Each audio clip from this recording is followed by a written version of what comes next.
Welcome to my YouTube channel, Tony Su Vega, your feng shui guru and paranormal expert.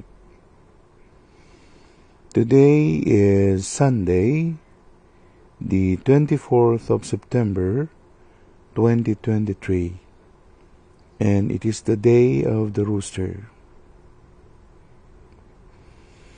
Best colors to use and wear: floral, prints and designs. Best activities or best things to do on the day of the rooster. Rooster is female, babae, yin, metal, bakal, twe, DUI, dalig. At ang mga activities na magandang gawin sa araw ng tandang o ng manok ay ang pagpunta sa mga palengke, pamimili dito,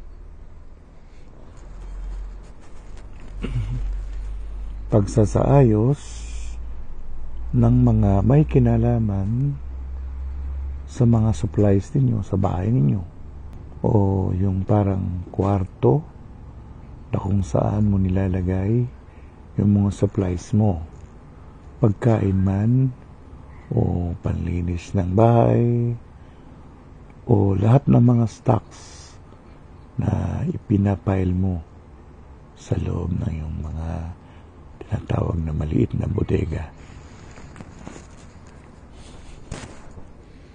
Pwede rin ang pagbabiyahe, pagpunta sa malalayong lugar gamit ang kotse o gamit ang uri ng sasakyan. Pwede rin yung mag-akyat sa eroplano. Pwede rin yung mga nag-aayos ng mga kabilya para gamitin sa construction.